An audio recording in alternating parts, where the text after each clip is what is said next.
Hi, everyone. Welcome to our webinar today. We are going to be allowing people into the Zoom for the next minute or two.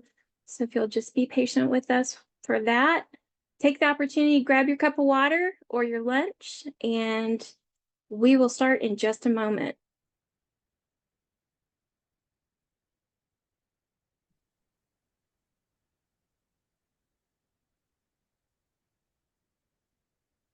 Hey, Marcus, thanks for putting that in the chat.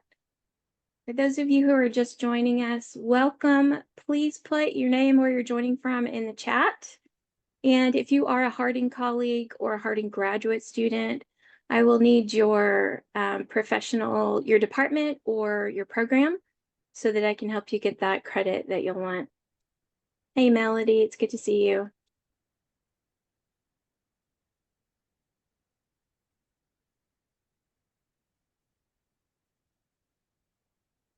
I love seeing when our graduate students join our webinars. That's kind of like above and beyond. So welcome to Blake and to Tony and to former student Russ Davidson, another MAOL grad with us today. So good to see everybody joining us. I may look a little bit awkward over the next minute or two as I'm monitoring that waiting room and allowing people in, but I think it's time for us to go ahead and get started. So again, welcome everyone. We are so glad that you are here, and we thank you for making time to learn more about emotional intelligence today. According to the World Economic Forum's Future of Jobs survey from 2020, emotional intelligence is predicted to be one of the top skills needed in business in 2025. Additionally, as changes in our organizations continue at an unprecedented pace, developing a high emotional intelligence quotient, or a high EQ, has the potential to increase our resiliency and our ability to navigate those changes.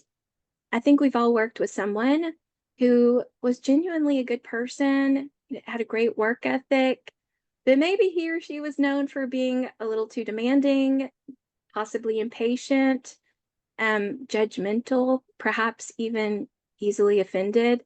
We've known those colleagues. It's possible we've been those colleagues. In many of those situations, those colleagues have what we might call a low level of emotional intelligence or a low EQ. But the great news is that emotional intelligence is something we can absolutely learn and improve. And even very small changes can make huge ripples in how we are perceived by others and how we are received by others. My name is Dr. Andrea Bishop, and I direct the Center for Leadership and Development at Harding University. And one of the greatest gifts of my job is that I get to build connections with really, really incredible students who become great friends. And I am happy to share the spotlight today with one of those people. Ashley is an alumna of our Master of Arts, excuse me, an organizational leadership program. She's a PT turned certified mental fitness and strengths-based leadership coach, as well as certified at the PCC level with the International Coaching Federation. Perry, thank you so much for making time to be with us today. It is so good to see you. It is great to be here, Andrea, and to be with you and everyone else here. And I'm excited about sharing a unique perspective and tool to help us streamline our emotional intelligence growth. And my hope is that everybody walks away with one or two nuggets that they can put into practice to strengthen their emotional intelligence. Yes, absolutely. That is a great way for us to segue into our goals for today. So we want to try to define and discuss emotional intelligence so that we are all working from that same place of understanding. We also want to take a really good look at the role of self-awareness and how we understand, how we grow our emotional intelligence. And finally, we are going to discuss how emotional intelligence is related to productivity, performance, and progress. So Perry, get us started. What exactly do we mean by emotional intelligence? Yeah, so emotional intelligence is the ability to perceive, evaluate, or reason with, express, and control your own emotions, and discern and appropriately respond to the emotions of others. And the extent of our abilities to do these things directly impacts our actions and therefore our results. So now I'd like for everyone just to take a moment to get a pulse on your own emotional intelligence. So let's consider the following questions and explore a bit further. How well are you at perceiving or identifying what you or someone else feels? Are you able to name your emotion, be in tune with physical sensations in your body that signal that you are getting emotionally hijacked or that you are emotionally hijacked? Are you able to pick up on the verbal and nonverbal signs and body language of others, or sense that something is off in a person and be curious? Or do you just kind of sense something or not sense it? But if you do sense it, do you ignore that intuition so that you can avoid being uncomfortable? Another question is, how well do you relate to and give meaning to your emotions? So, what are your beliefs about emotions? Do you label them as good or bad? Do you believe that they're part of living life? That they're really neither good or bad? It's just they're there and it's part of simply being alive and more human. Um, do you see them as something you can control or not control? Do you often feel stuck and helpless when negative emotions arrive? Or do you have the perspective that emotions are just passing clouds coming and going? Or do you see them maybe as waves? They rise and they fall, knowing that they're not going to last. Are you able to acknowledge and accept perceived emotions? And how do you internally respond to these emotions? How do you prioritize them and value them? The third question is, how well are you controlling or managing the emotions that do come up? Would you describe yourself more like a volcano when it comes to emotions? Do you stuff them and suppress them and just keep them down, down, down until like you explode? Or would you describe your emotional management more like a tornado? You wear them on your sleeve. Everyone knows how you feel, and they better get out of the way because it's like a bull in a china shop. Like, here I come, or this is real. So in that case, you're letting them be in the driver's seat and controlling your thoughts and actions and results. So you've got the tornado, you have the volcano, or do you manage emotions like, okay, they're just part of nature, it's part of being fully human. I know how to acknowledge and name them, understand that the emotion is a passing wave, um, and maybe, okay, how can I ride this wave of emotion without that emotion like, taking me down into the water and tumbling me around? Do you see emotions as a signaling system to alert you of an unmet need or a values breach? Do you use the alert system to step back, ask questions, and be curious and learn more about yourself and others? Are you letting that signal system help you be curious about like what might have been the trigger for that emotion that you're experiencing? Are you able to create space between yourself and that emotion and then choose your response? And it's choosing a response that will serve you, um, and help you move toward desired actions and results. And then when it comes to other people, think about, how do you manage yourself when other people are having strong emotions?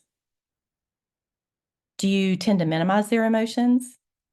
Or do you understand that whatever someone else is experiencing, it is true and real for them? And we allow them, give them some space for that. You acknowledge and validate their feelings, and support them in that. Or are you able to overcome any fear you have of being uncomfortable? Do you have the skills to sit in strong emotions with other people so that they can process it? Or can you stay regulated while somebody else is unregulated? That So can be really hard, right? it I mean, can be. that's very difficult. Yes. It really is. And because of mirror neurons, like it just escalates. Like if it's really strong emotions, yeah, it's a spiraling effect upwards, right? Yes. Absolutely. Yeah. And so it if we want to consider like how do we see an emotionally intelligent person? What does an emotionally intelligent person look like? You're going to see a person who's able to remain mature and relational despite challenging, or stressful situations or circumstances. We see a person who's comfortable having hard conversations or difficult moments by sitting with another person who's experiencing strong emotions. So they stay calm, cool, collective, but yet relational. It's not like they're cold, right? Right. Connect. Yes. Yes. Thank you for that introduction. I mean, I know there's so much more that we could talk about. I mean, we could have a webinar that lasts about 8 hours on this topic. So that's a great introduction to what we are going to talk about today. And when we were talking yesterday and preparing for this webinar today, we kept coming back to self-awareness, which I think is, as you kept reminding me, this is so critical for improving our emotional intelligence. Without just a really high self-awareness, we cannot connect to that emotional part of ourselves. So would you mind walking us through that as well? Yeah. So while some people like Daniel Goleman is he brought emotional intelligence into the spotlight. And a lot of people have expanded on his work. You're going to see a lot of different core competencies and layouts. But for the purpose of today, I just want to keep it compact and simple. And I just created this diagram based on just 4 domains and 12 core competencies. All right. So you'll notice that self-awareness and self-management, social awareness and relationship management, the 4 domains are categorized either or like into awareness and management of self and others. So in order to manage the right things and show up the way you want to show up, you have to be self-aware and willing to uncover blind spots. So if you look at this diagram, the top left, emotionally self-aware is starred, because if you are not emotionally self-aware, you're not going to be able to manage your emotions, control them, balance them, and you're not going to be able to adapt, have optimism, empathy, be empathetic, and you're not going to be in any position if you don't have self-awareness and that control. You will not be in any position to influence, coach, mentor, inspire other people, and your teamwork or the level of teamwork and collaboration will be diminished. So self-awareness in my mind is just so important. And Tasha Eurich is an organizational psychologist who says that self-awareness is the meta skill of the 21st century. And she cautions those of us who might think, oh, we're self-aware. And she says, okay, I need to challenge that. I need you to challenge this belief, right? Because her research shows that although 95% of people believe that they're self-aware, only 15% are. And she goes on to say, that means on a good day, about 80% of people are lying about themselves to themselves. Oh gosh, yes. Yeah. Yes. Yeah. Yeah. And so, I mean, that's powerful, right? So given those stats, we all have so much room to grow. Okay. And when she talks about self-awareness, there's 2 different types that she mentions. It's the internal self-awareness and external self-awareness. The internal self-awareness is understanding strengths, weaknesses, values, or patterns of behavior, needs, emotions. And external self-awareness is about understanding how others perceive us. That's huge in Yes. family and organizations. Both parts are important, but we also, we can be as self-aware internally as we want to be, but unless we really understand how other people perceive us, that's going to be a blind spot. Right. Um, so I'd say without self-awareness, you cannot grow emotional intelligence, and it's just the foundation. I think that that leads us really well into this idea of the window of tolerance, which I just want to thank you, Perry, for really helping me understand this better. And I feel like our guest today would probably really benefit from an explanation of that window of tolerance. So I'm going to put that on the screen. And if you don't mind walking us through that, that would be great. Okay, so I like to use the window of tolerance just as a basic way. If I attend to my window of tolerance, this is going to help me stay emotionally intelligent. Okay, it's going to help my emotional intelligence grow. The window of tolerance was coined by Dr. Dan Siegel to describe the optimal zone of arousal. Okay, so in the green zone here, that's the zone you want to be in. That's your window of tolerance. Above that zone is your fight flight response, you armor up. And down below is freeze fawn faint response, where you give up. And so, like in my pediatric PT days, I worked with a lot of kids with sensory integration issues, and we would talk to them, their family, and teachers and whatnot about the window of tolerance. And we called it the window of okayness. And so that might Like that. give better Yes. language to that. And I invite people to create your own name for your window of tolerance. You know, it's my thrive zone or whatever zone it's the green zone. You can just call it the green zone, but just that's the zone you want to really stay in to show up as your best self. In the green zone there, the window of tolerance, that's when your prefrontal cortex is activated and you're more grounded, empathetic, curious, creative, calm, clear-headed. You remain relational. You've got that good eye contact, active listening. You seek understanding, and you've got the collaborative and growth mindset. You're looking for a win-win when during conflicts.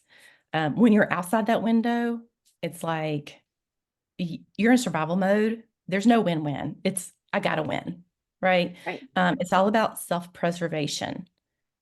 And so some people will say, okay, if this is your brain, this is your prefrontal cortex here, and your thumb is your amygdala and limbic system. And right now, your prefrontal cortex is activated. You're in your green zone, window of tolerance. But then if you're above or below it, you flipped your lid, right? And so your amygdala is in the driver's seat. And when that happens, your prefrontal cortex is offline. You can't make good decisions. You can't remain relational. You're in survive mode. You're defensive, overreactive if you're up there in fight flight response. You have the rigid views. You can't see other opportunities and pathways. You're closed-minded. You're impulsive. You might perseverate, thoughts running around and around in your mind, same thoughts on a hamster wheel. Okay. Yes. There's no way you can remain relational, show up well for yourself and others. And then like if you're below, in the blue zone there, it's you've given up, you've Mhm. disengaged, you're shutting down, you can't find a path forward there. And so, um, you, knowing the difference of how you feel and how you show up in the different windows and how you respond to different things, like some things might be where you really you armor up, you go into fight, flight response. Other things might be something that you always shut down in. And so it's good to know what your patterns are. And so to boost our emotional intelligence, it's like, if I can just use this window of tolerance to know where I am and to learn to stay in the green zone, my window of okayness, that's just when my emotional intelligence is going to expand and soar, and um, you're going to be happier. It's less stressful in that window. Right. Right. So So you can use it as a model or a gauge to where you are relative to your window, and learn about yourself. Get to know Yeah. yourself at a deeper level, by comparing and contrasting how do you show up inside the window and outside the window. Mhm. So we can, there's another, way of looking at this. Um, so as you are looking at, the window of tolerance, it's good to know, like I said, compare and contrast how I am when I'm in, when I'm out. Okay.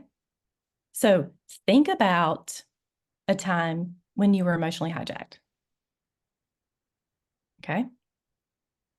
Think about a time when you were in flow, when you were in your zone, you were showing up as your best self, even in challenging situations. And then ask yourself, in each area, what were you thinking? What were you feeling emotionally?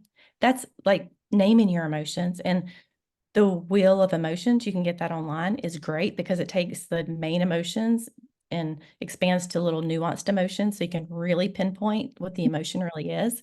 All right. So what were what is that emotion? What physical sensations did you feel in your body?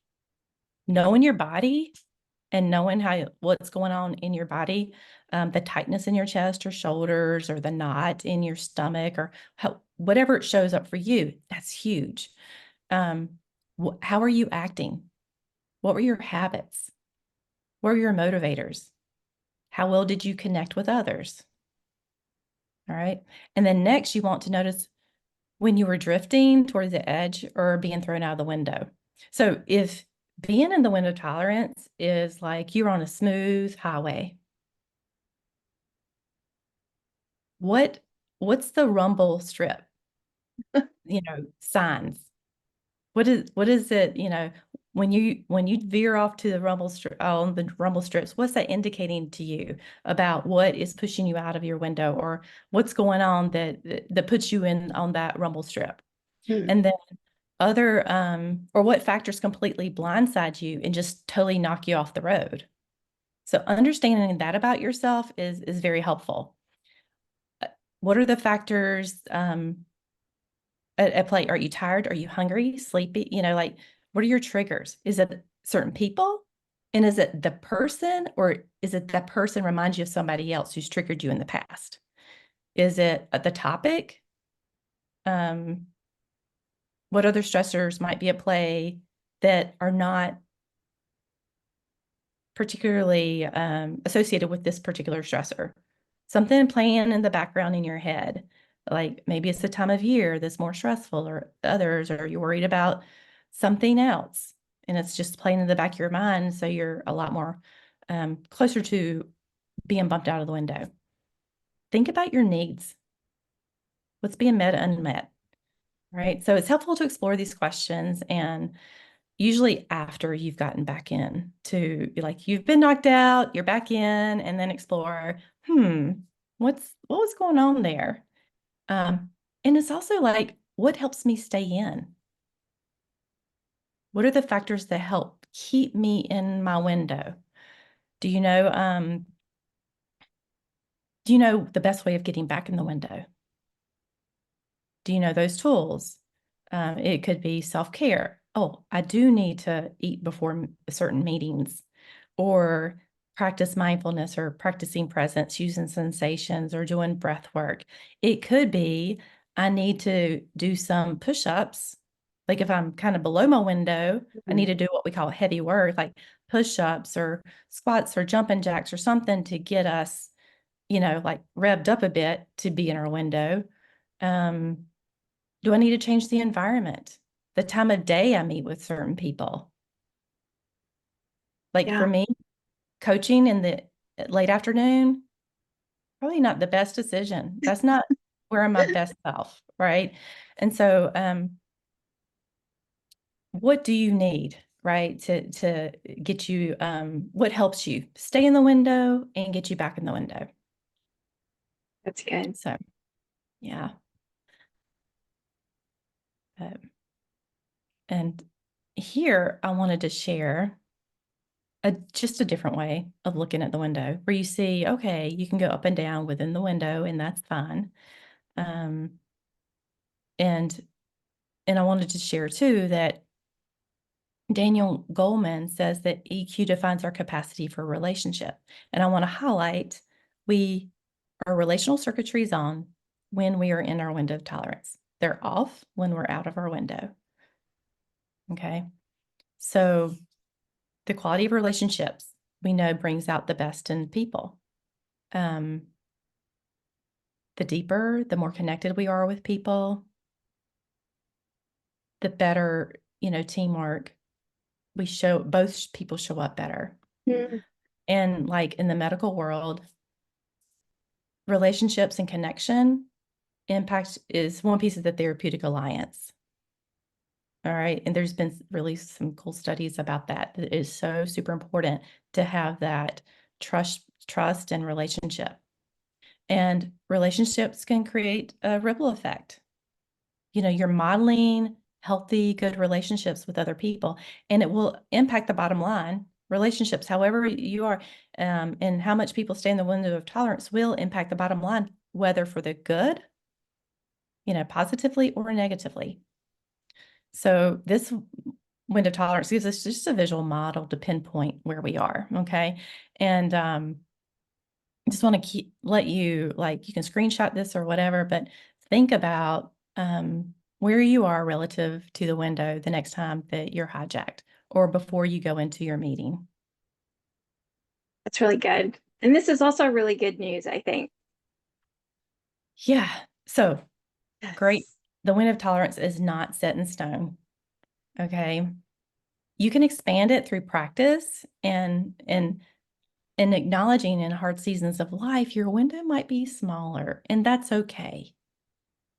The most Yeah. important thing is when you know your window's more narrow, you just need to be vigilant about how you support yourself to stay emotionally aware, emotionally relational, when you might need to step back and take a pause.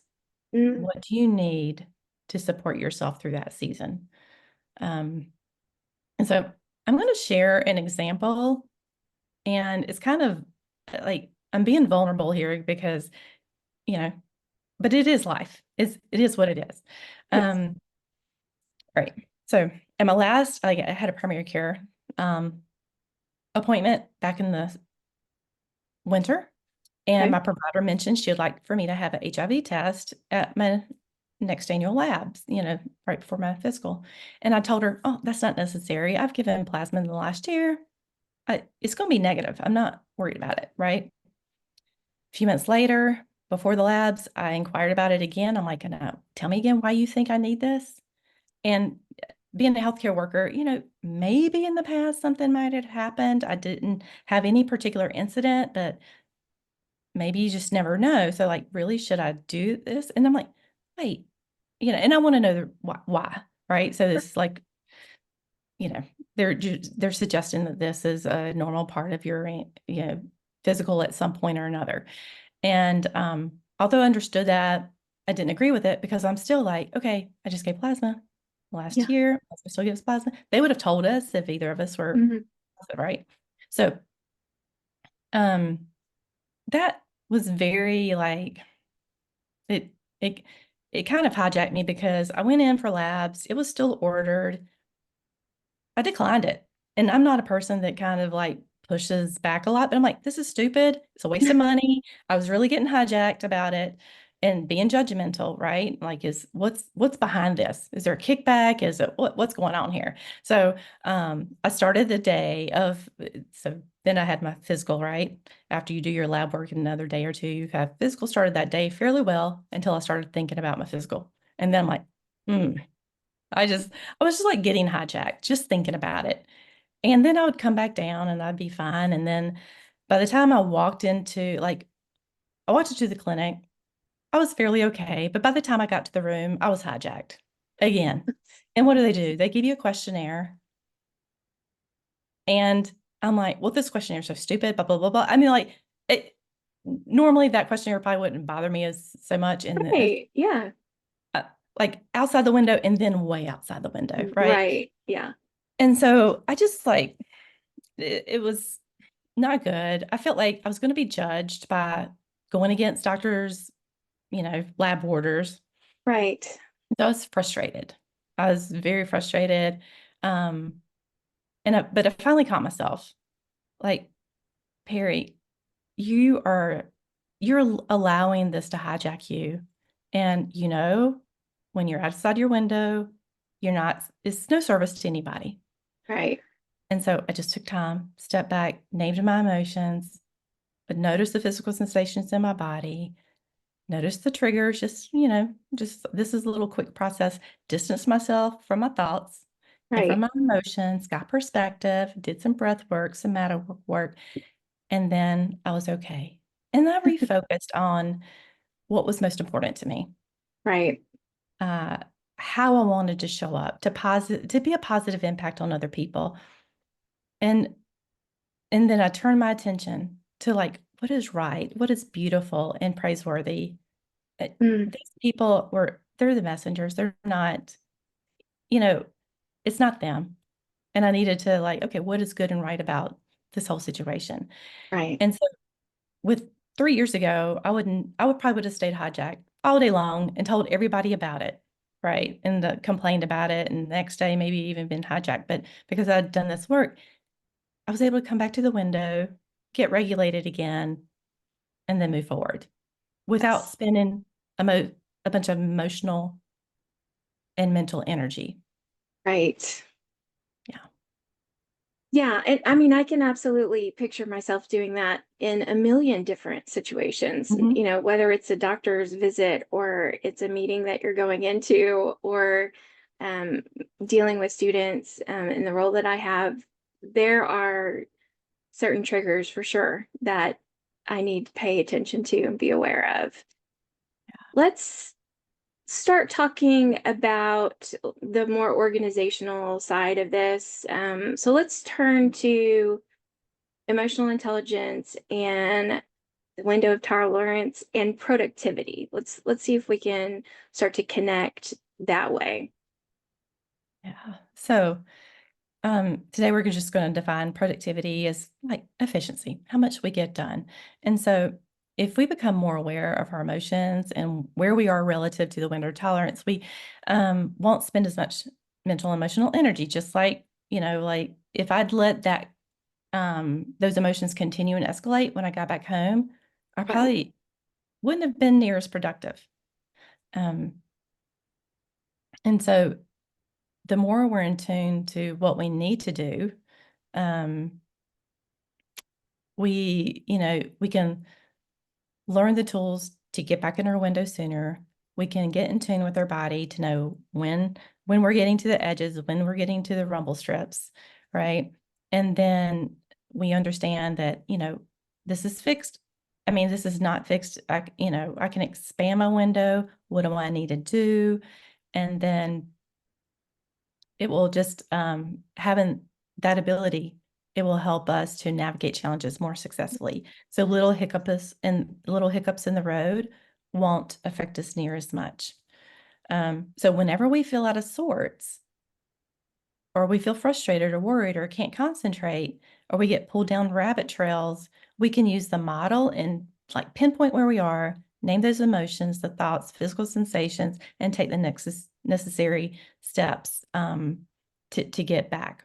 Okay. We can, create that space that we need, gain a healthy perspective, get grounded both physically and mentally, turn to what's important. What are the values that we want to support? Um, what are our goals? How is this behavior um, helping or hurting? Right. And so it just helps the window of tolerance, helps with our productivity if we can frame it in that way.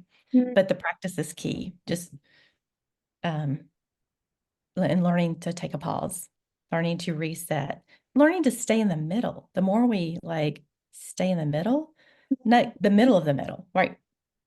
The middle Yeah. of the window, not just Right. near the edges or, oh, I'm in there in the green zone somewhere. No, we want Right. to stay in the middle. And Yeah. so often I use a race car analogy to get my clients to understand the importance of taking time out, doing little things throughout the day, practicing that so that you can stay more centered. So if the driver, so in race car driving, right? If the driver does not take a pit stop, they're going to blow a tire at least, run out of gas, right?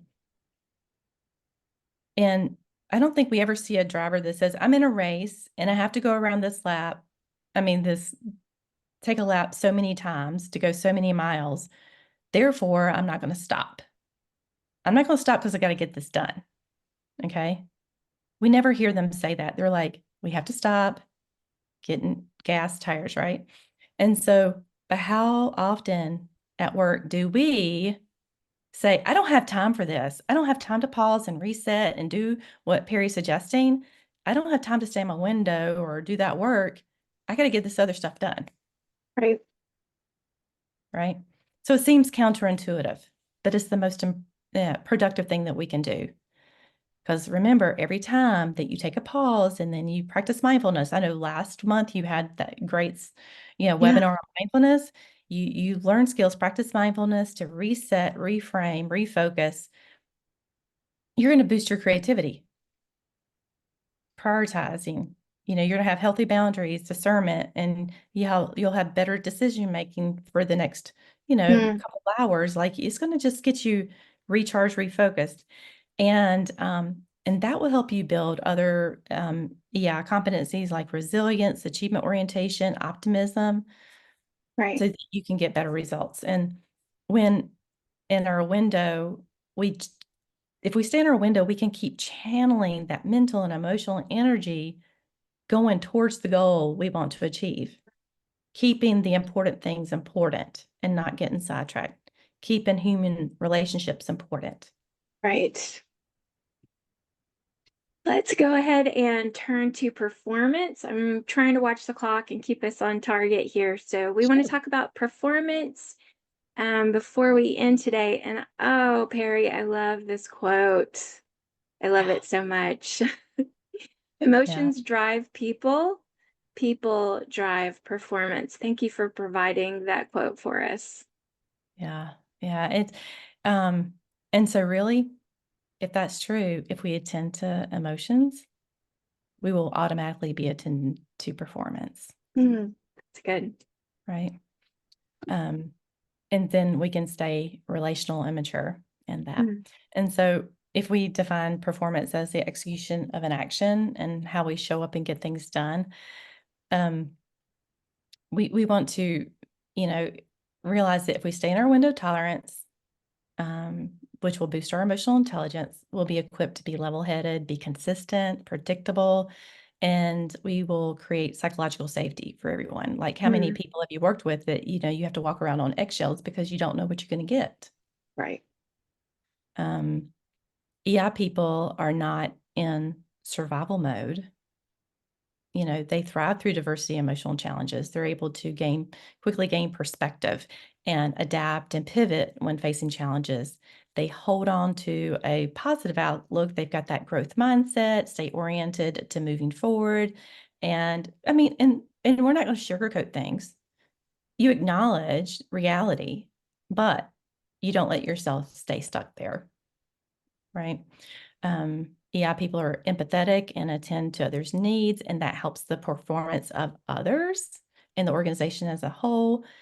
Um, Emotionally intelligent people are able to be a more effective mentor, coach, Right. the leader. They inspire and motivate. But it's that magnetic pull, right? And they're the ones that, during challenges and conflicts, they're looking for the win-win, Mm. building other people up. It's like every hard meeting with somebody that you have to talk to, it's about building that other person up, helping them move forward. It's in service of them, not anything punitive, right? And so they realize, um, and leverage the importance of connection and community also. Mhm. And that Yeah. creates a fertile soil for everyone to perform well. But when people don't have, high emotional intelligence, it automatically it impacts and stunts their own growth and the growth of the people around them. Mm. They're Yes. motivated too often by shame, guilt, fear, and then that's kind of contagious, Right. right? Right. So imagine you might have had people like this, maybe a manager or a boss who maybe they come to you and they're always about getting things done, always about numbers. They never greet you warmly or talk to you as a human being. They never recognize your concerns or that you might be going through something. They never seek your input. They avoid hard conversations when you bring things up. And so, like, how well can you perform when you're being treated that way? Right. It just Mm. shuts you down or puts you in fight and flight. Yeah. You don't feel seen, valued, and heard. And that's what people need to really Right. perform well. Right. It helps them stay in their window. Yeah. I think that leads really well to that last point that we wanted to talk about, which is emotional intelligence and progress. Mm.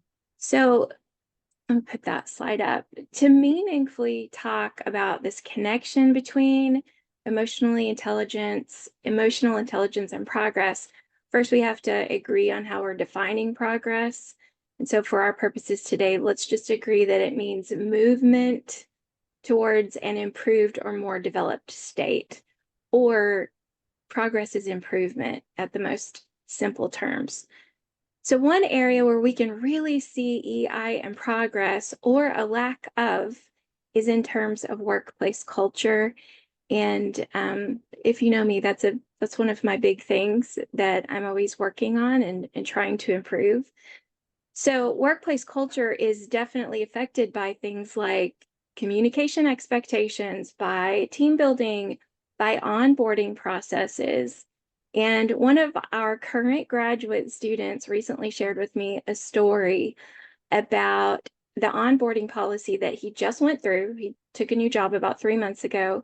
And I would like to share this story with you because I think it really highlights how emotional intelligence connects so beautifully to progress in workplace culture when it's done right.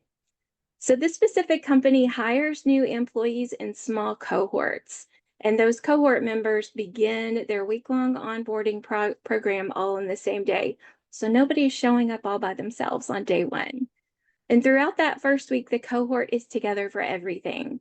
Snacks, lunches, those things are provided by the company. They sit together, they talk while they're completing their HR paperwork and doing all of the things you have to do, learning company policies, learning expectations. They're also team building and they're experiencing debriefing and trust exercises at the end of the day when they gather together to reflect on what they learned. So on Thursday afternoon of that onboarding week, the cohort gathered together for their end of day reflection time. And every day they had a simple prompt to get them started. But on Thursday, the prompt was this. Let's imagine we're all going on a road trip together.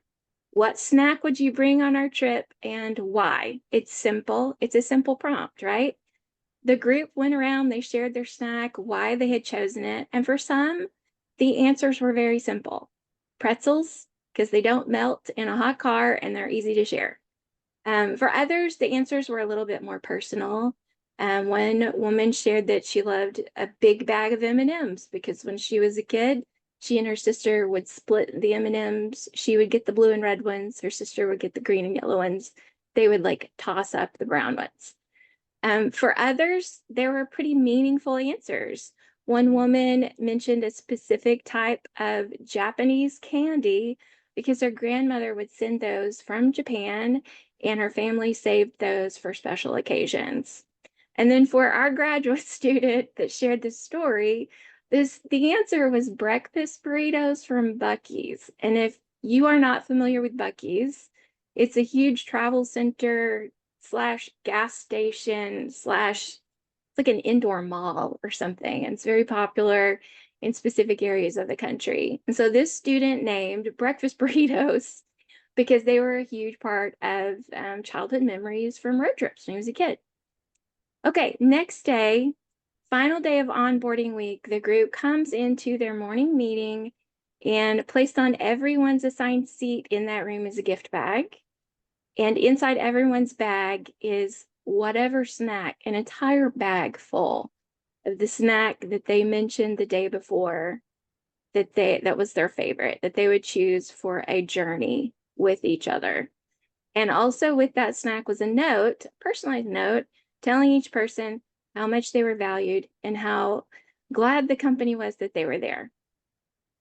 Obviously, for some people, that snack that filled up that bag was a little easier to acquire. I mean, pretzels, M&Ms, grab those from your local grocery store. But for that snack from Japan and those breakfast burritos from Buc-ee's, the company had to go to somewhat extreme measures to get those products to their facility within a single day. There was not a Buc-ee's within a 5-hour drive. And of course, in Arkansas, Japanese candies are not really heavy on the ground. Yet every member of that cohort had exactly what they had mentioned as their snack on their seats that next morning for them to share with the rest of the cohort. And the Buc-ee's breakfast burritos were still warm. Can you think of a better way to show each person in that cohort that they are seen and valued, that the company will work in big and small ways for their employees? I think that this is such a great story to show those things. It tells us what onboarding and team building and workplace culture can look like when the leadership team commits to really leading with emotional intelligence, when they commit to creating safe spaces where employees can thrive, where they can commit to establishing space for sharing, for team building, when they commit to influencing and inspiring using emotional intelligence so that their members work hard for the company because they know the company also works hard for them. So progress is not always about a set of numbers. And when we connect emotional intelligence to progress, what we're really wanting to talk about here, what we really want to focus on is how EQ can create improvements, progress in how we lead, how we team build, how we create, sustain our culture, how we deal with changes, how we work towards our goals. And so, to our audience today, we would really love for you to share questions, suggestions about developing emotional intelligence in the chat. I know we have at least one question already. If you have a story you can share, we would also love to hear that. Um, we'd love for you to use the chat to engage with us. And while you're doing that, Harry, do you want to add a couple of examples of EQ and progress? Do you have anything else you could add to that story? Well, I mean, it's just like, wow, what a great story. How many people here would love to work for a company like right away, onboarding, you're connected to a community, I know. right? They are they value you from the get-go, Right. right? It's like, wow, you belong. That's what they're telling these Mm, people. And I think that's huge, right? Just that if you want progress and people moving together, if you can connect with their hearts and what matters most to them, help them yes. connect their goals and their passions with what they're doing there individually as a team and as an organization, that's huge, right? Yes. And Yes. when you create a place where there's that psychological safety, that you belong, you matter, everybody can just let their guards down. It helps them Right. stay in the window and everybody can move together, move forward Yes. together. That's Yeah. really good. Um, I love that story. I'm so glad it was shared with me because I have a feeling Mhm. it's probably going to be like in my wheelhouse now to like Yes. reshare all the time. Yeah. Harry, we did have a question from Tiana Richards a way back. She asked about hypoarousal. Is a hypoarousal understimulated? So I don't know if you remember when you were talking about that. Can you answer that question? So I look at it as hyperarousal and hypoarousal, or just right. That you're in your window. I'm wondering, and it's a response to stimulus, right? So it's your response to challenges or stress or to whatever else is going on. So it's like instead of fighting it, um, you shut down. Hmm. So I'm thinking it's not lack of stimulus. I think that's another piece is like, oh, well, maybe in your job, you're not challenged enough. You're not getting your needs met. Now, that can create maybe, as I'm talking this through, disengagement. Like if I'm not getting my needs met, then maybe I'm just checking out mentally Right, and I'm disengaging. right, So it could be a form of shutting down. right. Yes. Great question. We had another comment from, is it Anja? She said the welcome culture is popular with BMW in Germany. So a good friend works there as an engineer, and the staff members at BMW are very motivated, and it's an amazing atmosphere. I Anja, I'm also working on that for my own university. Like I think universities in general have a hard time with this welcome culture, and it's something that I think we just sort of assume that people are want to be here, which in many ways that we do, but it's still on us to create a welcoming, safe, inviting culture. So thank you for that comment. And Russ Davidson mentions he really likes the visual for the window of tolerance. I like that one too, Russ. It's really helpful for me to think about. I like a good visual. It helps me think through, but also that visual helps me regulate. So if I Hmm. am standing in my laundry room folding towels in a very angry way, that visual can help me try to come back into the middle. Um, okay, so we still have a few more comments coming in, and we really appreciate those, but we do need to start wrapping things up. Thank you, Tony Spears, for talking about equanimity, and thank you for Daniel for making your comment, and Tiana for another. We really do appreciate it. I do want to wrap things up so that we can get you out of here on time. And my wrap up is this: productivity, performance, and progress are all just a very few ways that organizations can begin to think about why emotional intelligence is so necessary for the company itself. But much more important than progress or productivity or performance is that when we lead from a place of high emotional intelligence, we are honoring our employees, we are honoring our colleagues, and we're offering everyone a safe space to work. In education, Maslow's hierarchy of needs has taught us for years and years and years that before we can ever expect a student to be in any place ready to learn, we have to make sure they have food and water and shelter. They have to feel safe.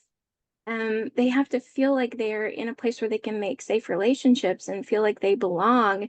And it just boggles my mind that in workplaces, we haven't seemed to recognize that adults need those same things. We cannot expect our employees to be at their best, to do their best work without enough nutrition, without enough rest, without feeling safe, without a supportive community, without that sense of belonging. But luckily, working on our emotional intelligence as individuals and really pushing for that in our organizations can definitely, we've used this term before, but the ripple effect, it is real and it definitely is felt. And so I'm really excited that Perry joined me today to talk about this and did such a great job at providing really bite-sized pieces of information, I think, that we can all use. So again, thank you to everyone for your comments. I am going to share my screen one more time because I would not be doing my job if I did not share with you that next month our webinar is going to be on workplace bullying and toxic positivity. You can use that QR code to sign up for it. I am really proud of the work that we're doing in our webinars, and I love the people I get to partner with. And next month, I'm partnering with Dr. Donnie Lee, who is the Dean of the College of Education, and he's actually pretty darn well known for talking to schools specifically about bullying, but also to other corporate partners about toxic positivity. So I think it's going to be a really rich experience, and I hope that you can join us for that. Thank you so much for being here. You are welcome to exit at any time, but make sure you scan that QR code first. Harry, thank you so much. It's been a pleasure as always, and I appreciate your time and your wealth of expertise. It's great to be here, Andrea. Thanks so much for having me. I really appreciate it. Yeah, absolutely. Thanks, everybody. Have a great afternoon and be kind to yourself.